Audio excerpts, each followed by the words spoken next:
Peggy 7. Hi, we're back. I'm Wright, and now we have Ocean Quigley, somebody who I've worked with for many, many years on many projects, as the creative director on the new SimCity. So welcome, Ocean. Thank you, Will. I have to say I've had more fun playing this SimCity than I've had playing SimCity in over a decade. Excellent. That's true. There was a point at which I had played SimCity so much that I was so sick, and you know this, of the whole thing, that I just didn't want to touch it for like 10 years.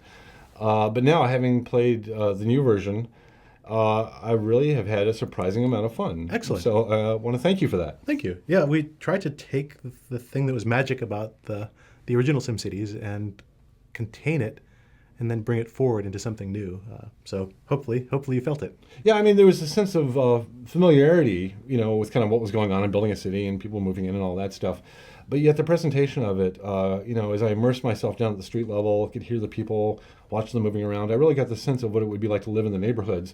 While at the same time I could pull out and get this amazing kind of visual, intuitive sense of the complex system that was underneath the hood. Cool. But I thought the balance between the two was very well struck. The way I've been thinking about it is the previous SimCities being sort of isometric maps were kind of abstracted representations of places. Mm-hmm. And with the new SimCity, I wanted to make it so that you could experience it as a place. So it was no longer a map, it became a territory. It became something that you could go into and see what it would be like to be actually in that place. Yeah, and I felt like that was one of the first things that really grabbed me. I mean, I could kind of zoom back and see the schematic map, right? But when I came down to the neighborhood level, I felt this kind of visceral, emotional connection. What would it feel like to be in that neighborhood? Cool. How would it feel like to be on that street? And that was something that I don't think I ever had with any previous version of SimCity at all. Yeah. One of the things I wanted to do with it was to make you feel more responsibility for the little people that live there too, because you do all these horrible things to them, right? Yeah. I mean, it's your fault, right? You poison them, their houses burn down. Right. They're because of your crappy economic decisions, they go homeless. And I cut back on their services, exactly, et cetera, and I wanted to make it so that when that happened to them, you'd have this guilt, you'd feel this twinge of emotion about your responsibility for the life opportunities for these people that live in this world that you've created. Yeah, so you've made SimCity a guilt-driven experience now. Exactly. I think guilt is an underexploited emotion in video games. So. Yeah, in fact, I think that's actually one of the interesting emotions that you cannot get from something like a book or a film. Yeah, no question. I've never felt guilty watching a movie or reading a book, but I have felt guilty playing games based upon my decisions. Yeah. And I found that when I was playing, actually, I was kind of immersing myself not just in kind of the areas and the neighborhoods, but I was imagining myself living the lives of these people. Right. What would it be like to live in that trailer park and work in that grocery store? I went to the U.S. Census data and got all the 1,000 most common last names and the most common first names and made a system that Mad Libs them all together. So the odds are there actually is a Will Wright living somewhere. Well, hopefully he's not living in one of my cities because, as a new player, it was actually very challenging for me. Economically, I kind of got the hang of it. And at first, it felt kind of constrained with the small plot, but then I started realizing it was much more about quality than quantity. Yeah. Which to me actually felt like a really good design decision because then it focuses you on the depth of the simulation. Exactly. And I can't just kind of like trash an area and then go do something else over here. Yeah, the intent there was to make it so that there was so much more resolution to what was going on in any given area that you could dive down to it and then get essentially lost in what's going on in the simulation and the detail, the movement, the emotion, and then pull back and get the kind of the bird's eye view, but that there'd be things for you to go down into and see. Opting for depth of simulation as opposed to having something inert and large was a real conscious design decision. I'm curious, when you play, because I find that when I'm playing, I'm kind of at the map level about half the time, but I really spend about half my time down at the street level just getting a sense, an emotional sense of what it feels like to live there. Do you still find yourself, having done all these kind of elaborate graphics and spent so much time, achieving that immersive experience, do you still find yourself kind of going down to that level and just kind of living in the city? I probably spend the bulk of my time down at that pretty close to ground level, just seeing what it's like in a given spot. I think there's really two different large categories of people who play the game. I think there's people who are playing it to understand and beat the simulation in one way or another. And I'd say that the majority of the developers on the team are that kind of player. Right. And then there's people who are playing it because they want to build some environment and sort of feel what it's like to be in there and express some vision or fantasy about what the sort of world they'd like to build is. And I am very much in that camp. So I build stuff for 20 minutes and then I spend 45 minutes just kind of like wandering around at street level, looking at things and kind of tracking people and seeing what they're doing, and then taking screen captures of things, and then I'll zoom back out and I'll do another 20 minutes worth of work, and then I'll spend another 45 minutes zoomed Yeah. in playing around with things. So it's kind of strategic up here and then experiential down there. I think so. Yeah, yeah. When you zoom down, that's when you start experiencing the people as people, and the activity of the city as something that's affecting them, as something that's... Yeah, I found I spend a lot of time following like a police car and just kind of imagining what their daily beat is like, Yeah.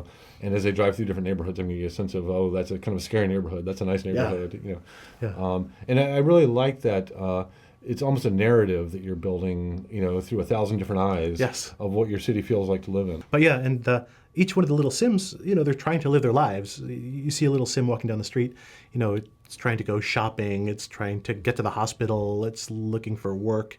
And the city emerges out of the sort of the tapestry of all those threads of Sims walking around and trying to do things. Right. It's not kind of an abstracted top-down thing. It's very much a bottom-up thing that's built out of all those stories. And I think it's part of where the guilt comes from is that I kind of feel that they're very earnest and they're really trying their best to get a job, Right. to do this and to do well, but they get thwarted by decisions you've made up here at the strategic level. Absolutely. You didn't build a good street, or there's no school for them to get an education, and that's when you start feeling like you're the one holding back their lives. And I think that fundamental decision to redo the simulation as a bunch of agents and objects enables sort of that close reading of the simulation and the larger emergence of the whole sort of state of the city out of those thousands or millions of individual stories.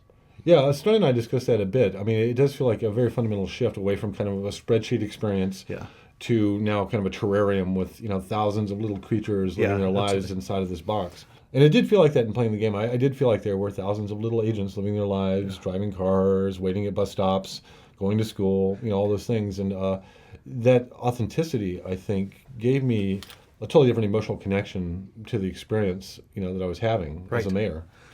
Yeah, I think it's pretty satisfying to see the consequences of your actions on the actual lives of these little folks that live down there. Like you bulldoze a factory and the little people that used to work there are now unemployed. Right. And you see them get kind of desperate as they go around looking for additional jobs, looking for some way to get money to pay the rent. Right. And then eventually, their cries for help get feebler and feebler and feebler, and then poof, the house goes abandoned. You see the little family leave and be homeless in the park. Yeah. And you're like, I did that. Like I as a player made those decisions that carried out. I decided early on in the game that if the little Sims couldn't be made to suffer, you wouldn't care about them.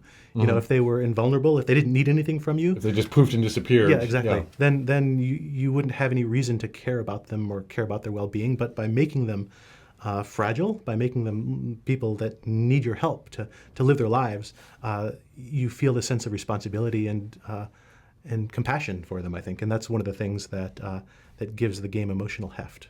Yeah, and I think that's kind of remarkable. You think of strategy games as being things that are very abstract. I don't really care if I lose a pawn in chess. Right.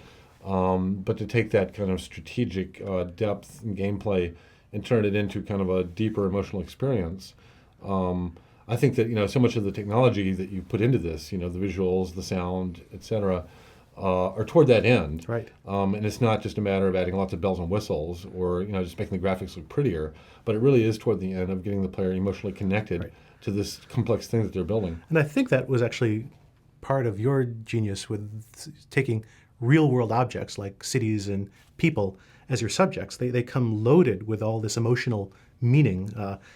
And so all you need to do is tap into it. We all have experiences of what it's like to be in trouble, or what it's like to look for something and not find it, or what it's like to get a job when you need a job. And so, or to be in a scary neighborhood, exactly. or to be in a nice park. Yeah. And so you're not trying to convince somebody what it's like to be a space marine, for example. You're trying to take these common, mundane human experiences that everybody has and build a system that taps into those emotional states. Right. It's reflecting your own experiences back to you. Yeah.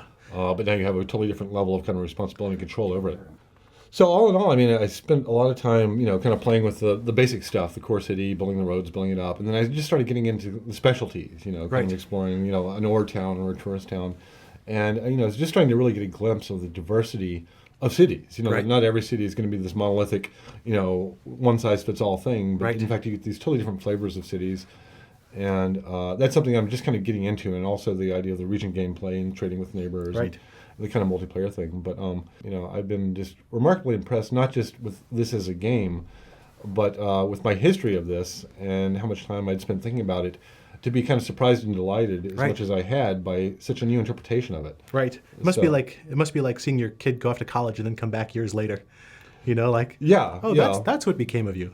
Yeah, but also, very proud in some sense, but also extremely happy and surprised that, oh my God, I never even thought you would turn into that. Right.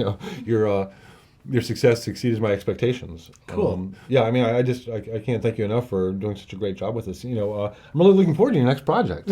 So, when are we going to hear more about that? I think for now, SimCity for a little while still. Okay. Yeah. But at any rate, thank you very much, Ocean, for being here today. My pleasure, Will. Thanks. And I'm really one of your biggest fans now. Thank you. All right, so that was Ocean Quigley, the creative director on the new SimCity, which will be out the first week in March.